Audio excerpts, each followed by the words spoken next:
बहुत समय पहले की बात है। पुराने चाइना के नॉर्थ में 3 लाफिंग मॉन्क रहते थे। उनका नाम किसी को नहीं पता है क्योंकि उन्होंने कभी अपने बारे में कुछ बताया ही नहीं। उन्होंने कभी किसी बात का जवाब नहीं दिया।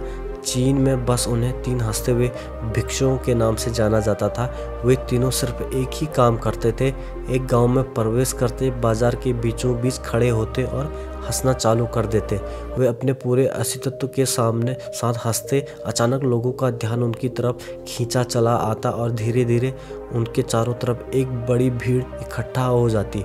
वे इतनी एकाग्रता, तल्लीनता व संपूर्णता के साथ हंसते कि उनकी हंसी देखकर सारा गांव हंसने लग जाता।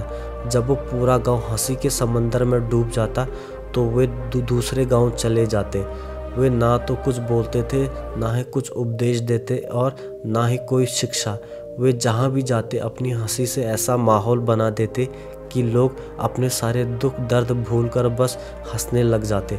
धीरे धीरे चाइना के लोग उन्हें बहुत प्यार करने लगे और वह पूरे चाइना में फेमस होते गए। 3 लाफिंग मॉन्क के नाम से चाइना के लोगों ने बहुत प्यार करते, उनका सम्मान करते। इससे पहले और उनके बाद भी कभी किसी ने इस तरह से प्रचार नहीं किया कि जीवन केवल एक हंसी होना चाहिए और कुछ नहीं। वे विशेष रूप से किसी पर भी नहीं हंसते।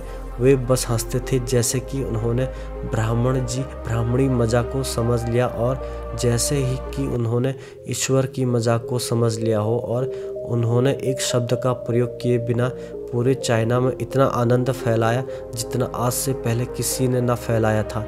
लोगों उनका नाम पूछते लेकिन वे बस हंसते तो यह उनका नाम बन गया। 3 हंसते हुए भिक्षु 3 लाफिंग मॉन्क पूरे चाइना में घूम घूम कर लोगों को हंसाते हुए समय के साथ वे तीनों बूढ़े हो गए। और एक रात जब वे एक गांव में ठहरे हुए थे, उन तीनों में से एक भिक्षु की मौत हो गई। पूरा गांव स्तब्ध रह गया। पूरा गांव बहुत ज़्यादा उम्मीद कर रहा था क्योंकि उन्हें लगता था कि जब उनमें से एक की मृत्यु हो गई होगी तो बाकी के 2 जरूर रोएंगे। यह देखने लायक होगा क्योंकि किसी ने भी कभी इन लोगों को रोते हुए नहीं देखा था। जब सुबह हुई तो पूरा गांव इकट्ठा हुआ, लेकिन दोनों भिक्षु तीसरे की लाश के पास खड़े जोर जोर से हंस रहे थे। ऐसी हंसी जैसी उन्होंने आज से पहले कभी ना हंसी हो। गांव के कुछ बड़े बुजुर्गों ने उन्हें समझाने की कोशिश की कि यह आपका साथी था और इसकी मृत्यु पर आपको हंसना नहीं चाहिए। तब उस दिन पहली बार उन भिक्षुओं ने लोगों से बात की और कहा, हम हंस रहे हैं क्योंकि यह आदमी जीत गया है। हम सोचते रहे थे कि पहले कौन मरेगा, लेकिन इस आदमी ने पहले मरकर हमें हरा दिया। हम अपनी हार व इसकी जीत पर हंस रहे हैं। इसके अलावा यह कई वर्षों तक हमारे साथ रहा। हम एक साथ हंसे, हमने एक दूसरे की मौजूदगी, उपस्थिति का आनंद लिया।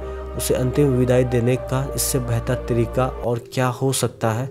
हमें केवल हंस सकते हैं, लेकिन पूरा गांव उदास था। जब मृत्यु भिक्षु के शरीर को अंतिम संस्कार के लिए चिता पर लिटाया गया तो सारे गांव वालों को एहसास हुआ कि शेष 2 भिक्षु केवल मजाक नहीं कर रहे थे, वह तीसरा जो मृत था वह भी हंस रहा था।